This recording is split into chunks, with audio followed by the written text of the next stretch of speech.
hallucinate. I don't recommend it though, because there are far pleasanter ways.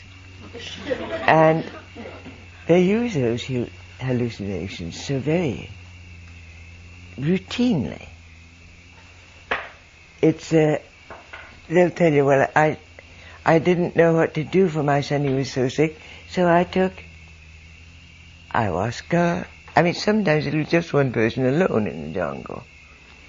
Or I took any one of a dozen. And I saw a ghost tigre attack my son. That's what happened to him. Or something like that. And it is so much a part of the life that you stop thinking of those things or the medicines as particularly remarkable. They're there, and you use them as you would use soap or any ordinary thing, but with greater respect. There is a very definite need that is manifested to respect the things you use, especially the psychedelics. I remember the first time I took home a piece of ayahuasca to plant in my garden. The shaman who gave it to me was a very nice friend of mine who lives quite near Iquitos in Picuruyaco. You've been up there, haven't you? And they have it's a little village, mostly of mestizos who, being, most of them aren't too far from a tribe themselves, and Nouveau Civilisé is very much like Nouveau Riche.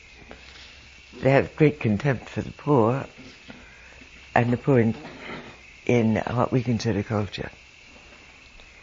And so the Indians there are about 8 of them, Yagua, and Witoto mostly, and Bora. And they stuck together, and they took their things to the market and all that. And I didn't realize when I first got acquainted with them that 3 of them were shamans. And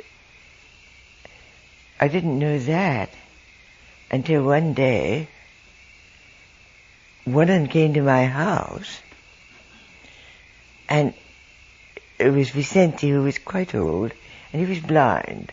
It was very hard for him to get around, and he had to cross a river and then get on a bus or walk from Bella Vista. Is about 3 or 4 miles. And he had a little boy guiding him. It was raining. So I realized this was not just a dropping in to see a friend. And he sat down and he said, "You have to save me." And I said, "Well, what do you mean?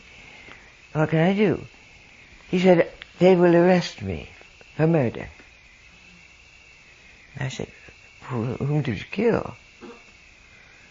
And he said, "I didn't kill anybody. It's Belisario." He said, "You know, I'm a witch." I hadn't known it. And he said, "Belisario's a witch too, and he's off on a trip somewhere." He had gone up the Marañón River, and Belisario had died.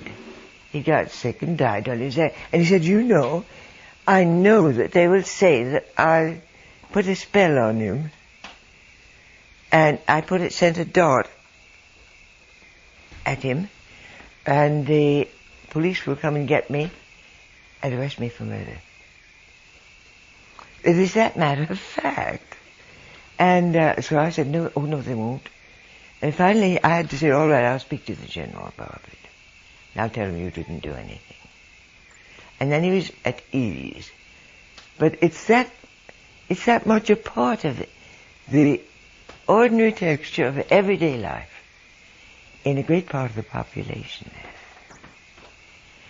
And so you get so that you get a little used to it, and you sort of accept it as, well, that's part of life.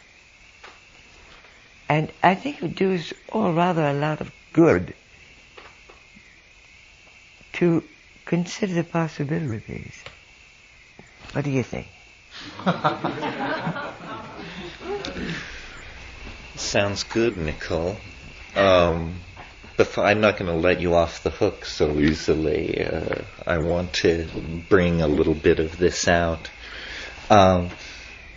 Your name is really associated with, in the public mind, I think, with the contraceptives that are very much a woman's secret. I remember somebody told me if I kept this up, I'd be called Contraceptive Connie. Contraceptive Connie. But not a title, I think.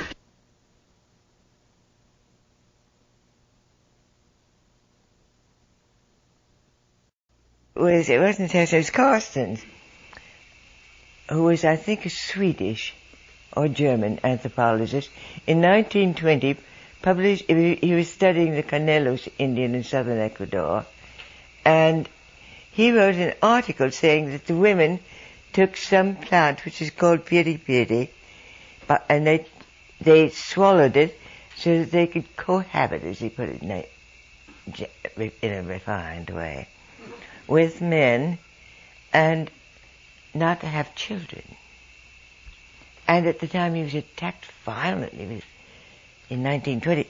Everybody said, this man's out of his mind, he's silly. It invalidated quite a lot of his very good work, because everybody knew that nothing you took by mouth could stop a woman from having a child.